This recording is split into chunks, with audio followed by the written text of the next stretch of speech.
Assalamualaikum warahmatullahi wabarakatuh. Perkenalkan, nama saya Michael Jordi dengan NIM C0D021043 dengan dosen pengampu Bapak Wirmi Eka Putra. Di sini saya akan mempresentasikan hasil kerja saya, yaitu adalah dasar akuntansi perpajakan.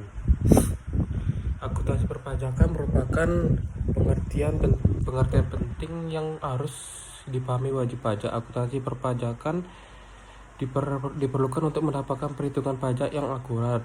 Akuntansi pajak merupakan bagian dari akuntansi komersial.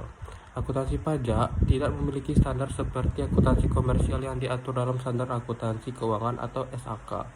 Akuntansi pajak hanya digunakan untuk mencatat transaksi yang berhubungan dengan perpajakan. Sukirno Agus 2010-7. Pada dasarnya akuntansi memiliki banyak cabang yang mungkin banyak dipahami mereka yang berkuat di dunia keuangan. Salah satu cabang yang cukup sering didengar dan diaplikasikan dalam keuangan perusahaan adalah akuntansi perpajakan. Dengan adanya akuntansi perpajakan yang baik tentunya akan memberikan dampak yang baik pula dalam sebuah instansi. Yang pertama, saya menjelaskan salah pengertian akuntansi perpajakan. Akuntansi perpajakan adalah sebuah aktivitas pencatatan keuangan pada sebuah badan usaha atau lembaga untuk mengetahui jumlah pajak yang harus dibayarkan dalam dunia perpajakan. Akuntansi sebenarnya bukan istilah yang resmi.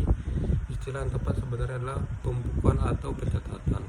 Tapi karena sistem pajak ditetapkan pemerintah, saat ini sebuah lembaga atau badan usaha diharuskan untuk menerapkan sistem akuntansi pada dasarnya. Baik akuntansi biasa maupun perpajakan memiliki cara yang serupa badannya. Jika akuntansi biasa menghasilkan laporan keuangan, akuntansi perpajakan menghasilkan laporan pajak. Di sini bisa diambil kesimpulan bahwa akuntansi hadir dalam dunia perpajakan. Kenapa bisa dibilang hadir? Hal ini disebabkan pada era perpajakan lama sistem self-assessment belum diterapkan pada kala itu. Yang kedua, fungsi-fungsi akuntansi perpajakan.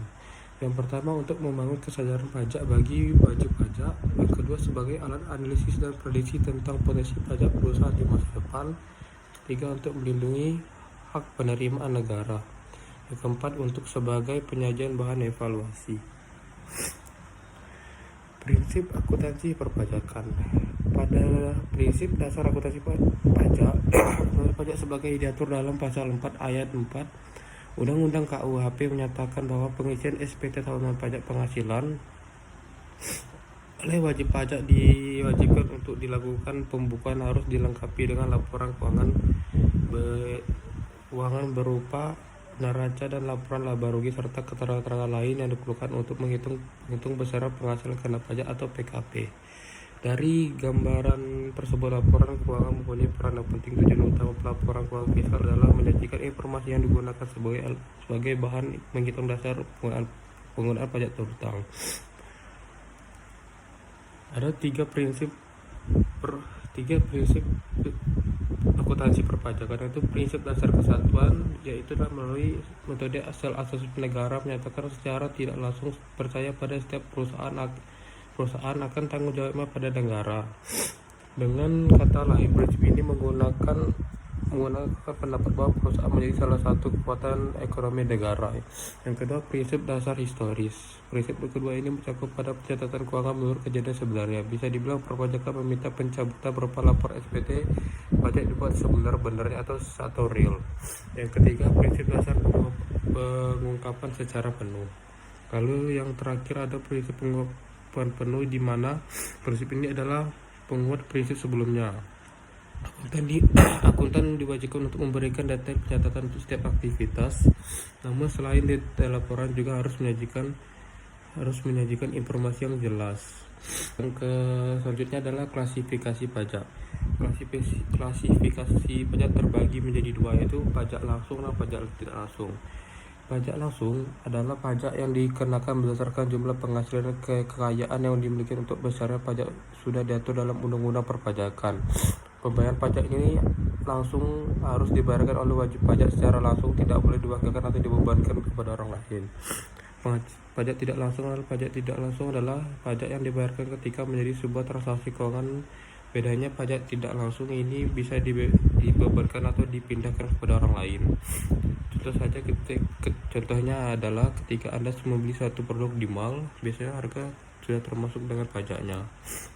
Yang selanjutnya adalah tujuan dari akuntansi pajak adalah tujuan pelaporan akuntansi perpajakan adalah untuk memberikan informasi-informasi yang diperlukan untuk menghitung besaran penghasilan kena pajak atau PHKP dan dasar pengenaan PPN. Selain itu, pelaporan ini juga bertujuan untuk mengukur seberapa besar tingkat kepatuhan wajib pajak dalam menjalankan self-assessment, terutama saat terjadi pemeriksaan. Selanjutnya adalah akun-akun dalam akuntansi perpajakan. Yang pertama adalah 1. Pajak yang dibayar di muka, yaitu PPh pasal 22, PPh pasal 23, PPh pasal 24, PPh pasal 25, PPh pasal 28 ayat 8, PPh atas pengalihan hak atas tanah dan bangunan dan pajak masukan. Yang kedua adalah utang pajak terdiri dari PPh 21, PPh 23, PPh 26, PPh 29 dan pajak keluaran. Yang ketiga, beban pajak penghasilan. Yang keempat, PBB pajak masukan yang tidak dapat dikreditkan. Sekian hasil presentasi saya. Jika ada kesalahan kata, mohon dimaafkan. Wabillahi taufiq wal hidayah. Wassalamualaikum warahmatullahi wabarakatuh.